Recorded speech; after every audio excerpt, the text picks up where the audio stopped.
Hello, everybody. Welcome to Cheryl's Organic Food Forest. In this episode, I'm going to share with you how I'm going to preserve 4 varieties of kale and spinach. I'm going to put them in the freezer. And I are harvesting greens today. We have several different types of kale and spinach. And let me show you where we got them from. Not there, not over there, and not over here. We got them from right here, right in that bare spot there, and these bare areas here where they're not bare. They have humongous roots from the kale and the spinach, and 3 different types of kale, 4 types of kale. And here's the Ola. I'm going to share with you what I'm going to do with that Ola in the same video. And we're going to take all of these roots. Yes, baby, we released some ladybugs because it's been raining for 2 days. And we released some more ladybugs. But I'm going to share with you how I'm going to take all of these mass roots, shovel them up a little bit like this, break them up. Can you see that? And then this will be put in the bottom after it dries out. I'm gonna put that in the bottom of the new bed that I am making in the greenhouse. So I just want to share it with you. And next week we're gonna harvest all of these and these and these right here, because all of this will be our okra beds. And you can see a lot of ladybugs crawling because we released them. The last time I cooked some greens, I saw aphids in this area here. So I am learning to work smarter.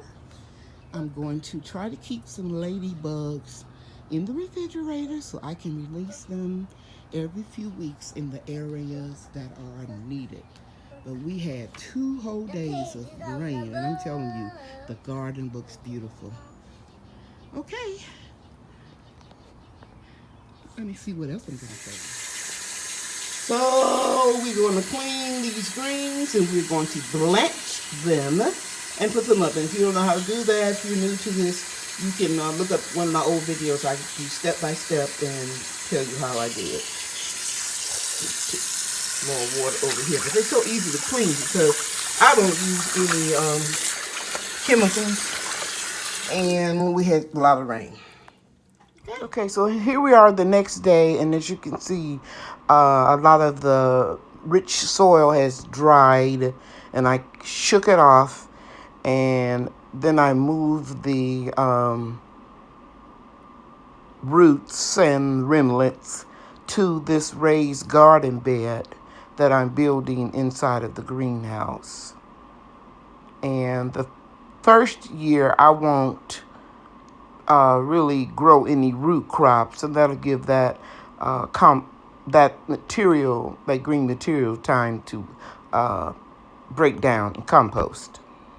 The next thing I did, I went back to the bed that I'm going to be growing the okra in, and I added some aged compost to this bed along with worm castings and a little azomite rock dust.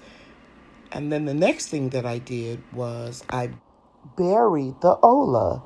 Now let me tell you a little bit about what Olas actually are. An Ola is simply a large, and it could be small or medium, unglazed clay pot that is buried in the ground, and it slowly releases water that you fill the Ola up with, and that helps to keep the roots from drying out, especially in really hot climates like we have here in North Texas.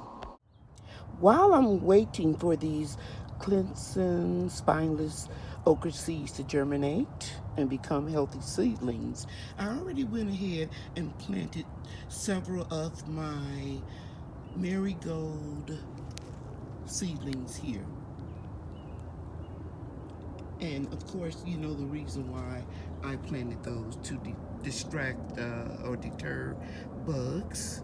And also because I don't know if you guys remember, but I had nematodes in this raised garden bed. In fact, there were in 3 of my garden beds, and I treated them several ways.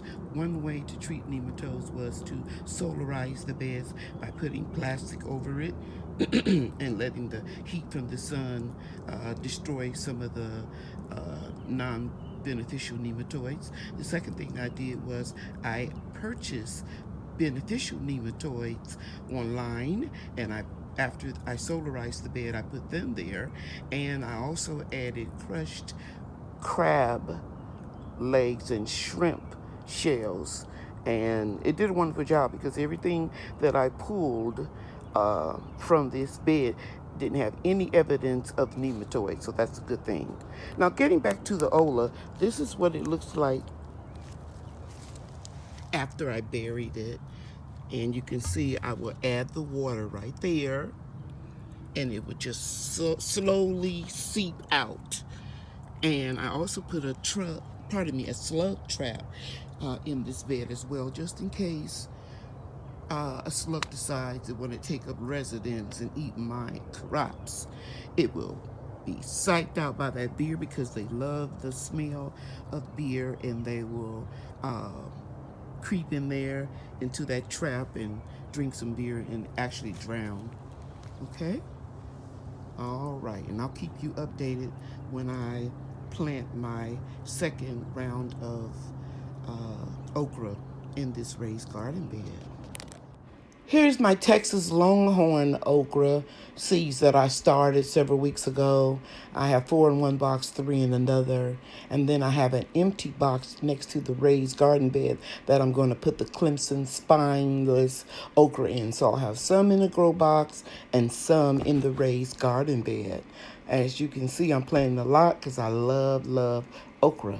I'm also growing in this raised garden bed 2 types of eggplant, and it's a reason for that. Because very soon it will get so hot here in North Texas, it's nothing for us to have 15 days in a row with temperatures over 106 degrees. So eggplant and okra grows very well in hot temperatures, and that's why I'm planting them and growing them, because I love okra and eggplant. I hope you enjoyed this video, and I want you to know, as always, I appreciate you watching my videos very much. If you liked this video, please hit the like and subscribe buttons. Thank you for watching. Bye now.